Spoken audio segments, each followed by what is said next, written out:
Right now, if a relationship feels wrong, you leave. If a job is toxic, you quit. If someone makes you feel trapped, there are hotlines, shelters, lawyers, entire systems built around the idea that no one should be forced to stay somewhere against their will. That infrastructure didn't exist 300 years ago. 300 years ago, a young woman who ended up in the wrong house with the wrong man had one option: adapt, survive, and if she was lucky, maybe even learn to love him. We wrote a fairy tale about it, and we've been calling it romance ever since. In 1740, a French author named Gabrielle Suzanne de Villeneuve published the original Beauty and the Beast.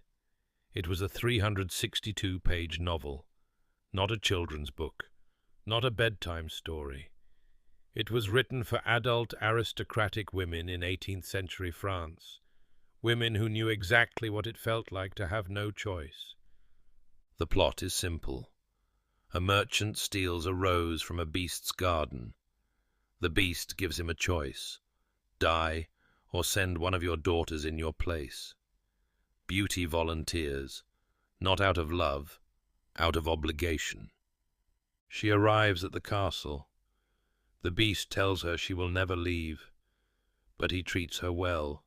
Books, jewels, fine clothes, everything she wants, except freedom. Every night he visits her. Every night he asks her to marry him. Every night she refuses. This goes on for months, and here's where it gets dark. The beast doesn't threaten her. He doesn't force himself on her. Instead, he makes one thing quietly, persistently clear. If she doesn't love him, he will die. Her refusal is killing him. His survival depends on her feelings. That's not romance. That's emotional coercion. He's holding his own life hostage to guilt her into saying yes. Sounds familiar, right? In 1973, a bank robbery in Stockholm went wrong. The hostages were locked in a vault for 6 days with their captors. When police finally got them out, one of the hostages had gotten engaged to one of the robbers. Several refused to testify against them. Psychiatrists gave it a name: Stockholm Syndrome. A captive begins to bond with their captor, not out of stupidity, not out of weakness. The brain does it as a survival mechanism. When there's no escape, when one person controls your entire reality, the mind starts reframing the situation. It finds reasons to feel safe, reasons to feel grateful, reasons to call it love. Now here's the question this story has been asking for 300 years, and never quite answered honestly. If there's no way out, is it better to forget you're a prisoner? Or is it better to know?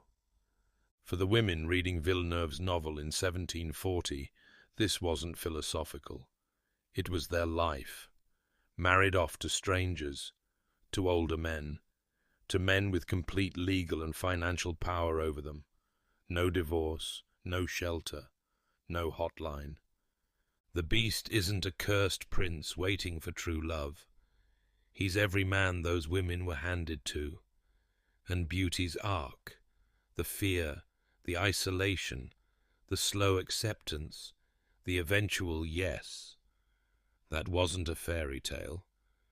It was a survival manual. One night, Beauty dreams, not just of the beast, but of her father. He's sick, bedridden, dying. She begs the beast to let her go home, just for a week. He agrees, but the warning is clear.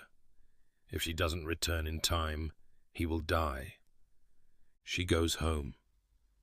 Her father recovers, but her sisters, eaten alive by jealousy over her fine clothes, her jewelry, everything the beast had given her, convince her to stay longer.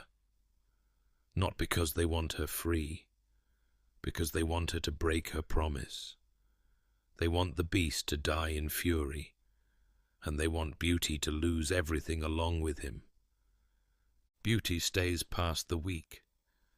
Then she dreams of him again, collapsed in the garden, alone, barely breathing, and she feels it. Guilt. She's killing him by not returning, by withholding the one thing he's been asking for all along. She rushes back, finds him by the rosebush, nearly gone. She cradles him, begs him not to die. And then she says it, "I'll marry you." The curse breaks. The beast becomes a prince. But look at what just happened. She didn't choose him freely. She said yes while believing his death was her fault. After months of isolation, after being the only person in her world, after being slowly, deliberately conditioned to feel responsible for his survival. The manipulation didn't stop when she got home. It followed her there, and it worked. As you see, the story calls this a happy ending. This is where Disney comes in, and this is where the sanitization begins. In 1991, Disney took this story, a 362-page novel about captivity, coercion, and emotional manipulation, and turned it into something you could sell on a lunchbox. Belle reads books and wants adventure. The beast doesn't propose every night. He doesn't guilt her into loving him. He just learns to be kinder.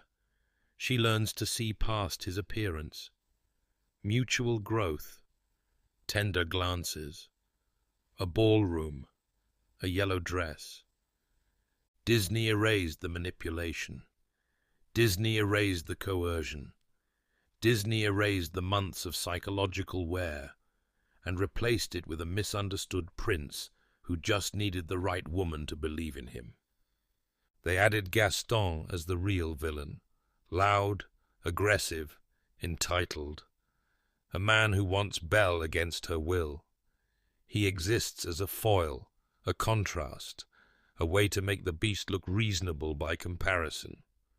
But strip it back and ask the honest question.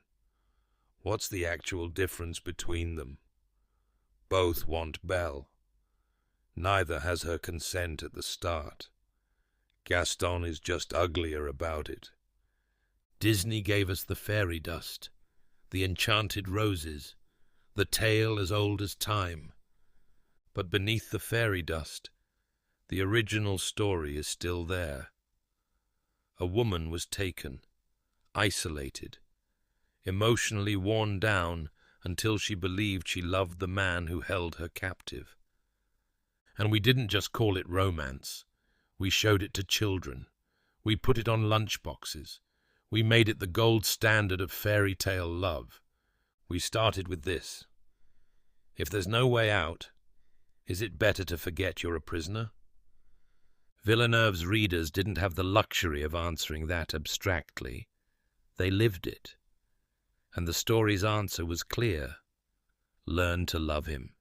Adapt. Survive. That's not weakness. That's virtue. The beast becomes a prince because Beauty submits.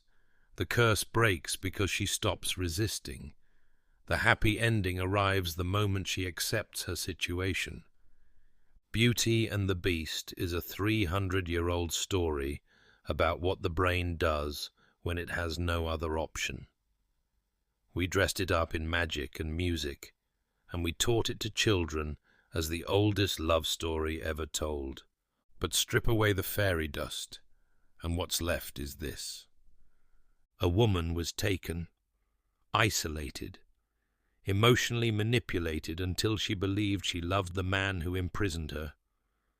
That's not a curse that needed breaking. That's the story we keep telling.